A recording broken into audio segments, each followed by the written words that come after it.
99 news అనుక్షణం ప్రజల కోసం. నమస్కారం. 99 న్యూస్ కు స్వాగతం.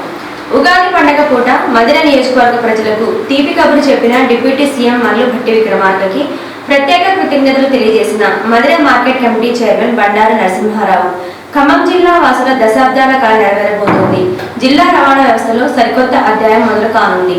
మారుమూల గ్రామాల నుంచి పట్టణాలకు మహర్దశ కల్పిస్తూ జిల్లా సమగ్రాభివృద్ధిపై ప్రత్యేక దృష్టి సారించిన ఉప ముఖ్యమంత్రి మల్లు భట్టి విక్రమార్క అసాధారణ చొరవ చూపారు.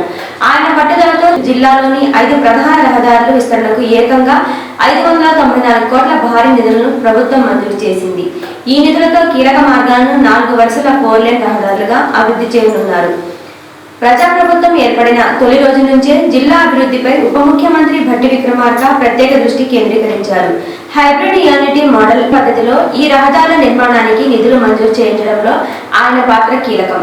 డిప్యూటీ సీఎం మల్లు భట్టి విక్రమార్క ఆదేశాల మేరకు Madhira market committee chairman Bandaru Narasimha Rao ఆధ్వర్యంలో సీనియర్ కాంగ్రెస్ నాయకులు అనుమోల వెంకటకృష్ణారావు మరియు శీలం వెంకటరామరెడ్డి విసనపేట బ్రాంచ్ కెనాల్ దగ్గరకి వెళ్లి మైలవరం బ్రాంచ్ కెనాల్ ద్వారా సుమారు 500 క్యూసెక్ల నీటిని మామూలుపేట చెరువుకు సాగు తాగునీటి నిమిత్తం సాగర్ జలాలు విడుదల చేశారు. దీంతో పాటు ఎర్రపాలెం మండలంలో ఉన్న కట్టలేరు ప్రాజెక్టు కోండ్రపాడు ఎస్కేఎం నుండి కట్టలేరుకు మరో 100 క్యూసెక్ల నీటిని విడుదల చేశారు.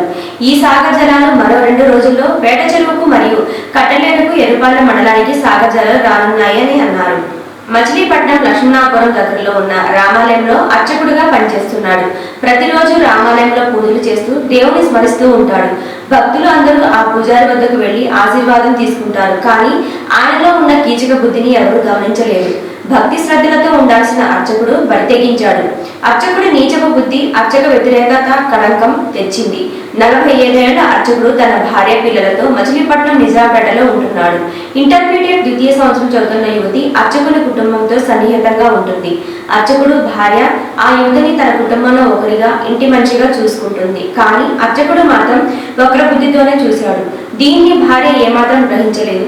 అర్చకుడు ఆ యువతి ఒంటరిగా ఉన్న సమయం చూసి లైంగికంగా వేధించడం మొదలుపెట్టాడు.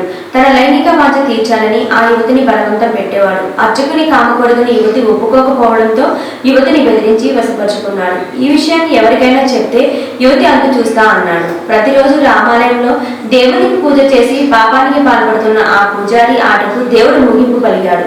అర్చకుడు యువతితో శారీరక వాంఛ తీర్చుకుని గర్భం దాల్చడం బయటపడింది. దీంతో తల్లిదండ్రులు అర్చకుడిపై మచిలీపట్నం ఆర్పేట పోలీస్ స్టేషన్ లో ఫిర్యాదు చేశారు. తల్లిదండ్రులు ఇచ్చిన ఫిర్యాదుపై విచారణ చేసిన పోలీసులు కీచక అర్చకుడిపై పోక్సో కేసు నమోదు చేశారు. కర్నూలు జిల్లా ఆలూరు నియోజకవర్గం చిప్పగిరి మండల కేంద్రంలో శ్రీ భోగిలింగేశ్వర స్వామి దేవాలయం నందు శ్రీ భోగిలింగేశ్వర స్వామి వారిని దర్శనం చేసుకుని ప్రత్యేక పూజలు చేశారు. అదేవిధంగా శ్రీ రామనాథ స్వామి పంచాంగం కార్యక్రమంలో పాల్గొన్న ఆలూరు నియోజకవర్గ ఎమ్మెల్యే బుస్లినే విరూపాక్షి. ఈ కార్యక్రమంలో వైఎస్ఆర్సీపీ నాయకులు కార్యకర్తలు పాల్గొన్నారు. వైఎస్ఆర్సీపీ తాడేపల్లి కేంద్ర కార్యాలయంలో ఘనంగా శ్రీ పరాభవ నామ సంవత్సర ఉగాది వేడుకలకు హాజరైన మాజీ ముఖ్యమంత్రి వైఎస్ఆర్సీపీ అధ్యక్షులు శ్రీ వైఎస్ జగన్ శ్రీమతి వైఎస్ భారతి దంపతులు సాంప్రదాయ పంచికట్టు భుజాన కండువాలో ఉగాది వేడుకలకు హాజరైన శ్రీ వైఎస్ జగన్ ఉగాది వేడుకలు పంచాంగ శ్రవణం కార్యక్రమానికి వచ్చిన శ్రీ వైఎస్ జగన్ దంపతులకు పూర్ణకుంభంతో స్వాగతం పలికిన వేద పండితులు. ఉగాది వేడుకలకు హాజరైన శ్రీ వైఎస్ జగన్ దంపతులకు ఆహ్వానం పలికి పార్టీ ముఖ్య నేతలు, నాయకులు, మాజీ మంత్రులు, ఎమ్మెల్యేలు, ఎమ్మెల్సీలు, మాజీ ఎమ్మెల్యేలు, మాజీ ఎమ్మెల్సీలు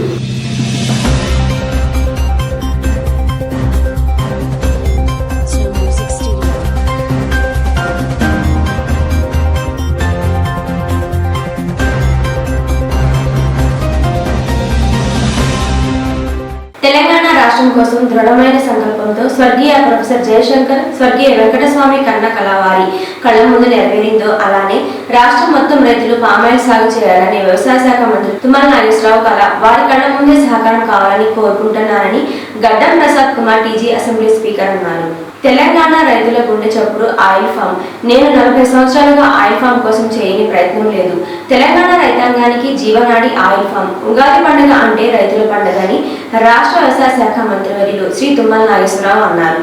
పవిత్ర రంజాన్ మాసాన్ని పురస్కరించుకుని హనుమకొండ జిల్లా కాంగ్రెస్ కమిటీ డీసీసీ అధ్యక్షులు మరియు వరంగల్ పట్టణాభివృద్ధి సంస్థ కేయూడీఏ చైర్మన్ ఇనగాల వెంకట్రామరెడ్డి గోపాలపూర్ పరిమళ కాలనీలోని జెడ్ కన్వెన్షన్ హాల్లో ఏర్పాటు చేసిన ఇఫ్తార్ విందులో ముఖ్య అతిథిగా పాల్గొన్నారు. ఈ వేడుకలో వర్ధన్నపేట ఎమ్మెల్యే కెఆర్ నాగరాజు ముఖ్య అతిథిగా పాల్గొన్నారు. ఈ సందర్భంగా ఇనగాల వెంకట్రామరెడ్డి మాట్లాడుతూ రంజాన్ పర్వదినం క్రమశిక్షణకు, దాతృత్వానికి మరియు సోదరభావానికి నిదర్శనమని పేర్కొన్నారు. ముస్లిం సోదరులతో కలిసి ఇనగాల వెంకట్రామరెడ్డి, ఎమ్మెల్యే కెఆర్ నాగరాజు ప్రత్యేక ప్రార్థనలో పాల్గొన్నారు. సమాజంలో శాంతి సౌభాగ్యాలు వర్ధిల్లాలని వారు ఆకాంక్షించారు. ఈ కార్యక్రమంలో స్థానిక కాంగ్రెస్ నాయకులు, కార్పొరేటర్లు, మత పెద్దలు మరియు పెద్ద సంఖ్యలో ముస్లిం సోదరులు పాల్గొని ఇఫ్తార్ విందును విజయవంతం చేశారు. చనిపోయిన ఉద్యోగి జీతం బకాయిలు 4 లక్షల రూపాయల బిల్లు కోసం మంజుల అనే ఈ ఉద్యోగి 50,000 రూపాయల లంచం అడిగింది. కడుపు మండిన కొడుకు ఈ విషయం కర్ణాటకలో అవినీతి నిరోధక శాఖ లోకాయుక్తకు చెప్పాడు. మైసూర్ దగ్గర పుల్లూరులో మంజుల 50,000 లంచం తీసుకుంటూ ఉండగా రెడ్ హ్యాండెడ్ గా పట్టేశారు. వెంటనే ఆమె సినిమా స్టైల్లో ఆఫీసులో ఉన్న కత్తి తీసుకుని చేతి మీద పొడుచుకొని కేకలు పెట్టింది. తనను చంపేస్తున్నారంటూ అడుగులతో బీభత్సం చేసింది. అవినీతి నిరోధక శాఖ అధికారులు అవేమీ పట్టించుకోకుండా ఆమెను హాస్పిటల్కు తరలించి లంచం కేసు, దానికి అదనంగా కత్తితో గాయం చేసుకుని తమని బెదిరించే ప్రయత్నం చేసిన కేసు, మారణాయుధాన్ని తనతో ఉంచుకున్న కేసు పెట్టి జైలుకు పంపారు. డోన్ పట్టణంలోని టీచర్స్ కాలనీలో గత 3 రోజులుగా వీధి దీపాలు వెలగకపోవడంతో కాలనీ అంతా చీకటిమయం అయింది. రాత్రి వేళల్లో ప్రజలు తీవ్ర ఇబ్బందులు ఎదుర్కొంటున్నారు. ముఖ్యంగా వృద్ధులు, మహిళలు, విద్యార్థులు బయటకు వెళ్లేందుకు భయపడుతున్నారు.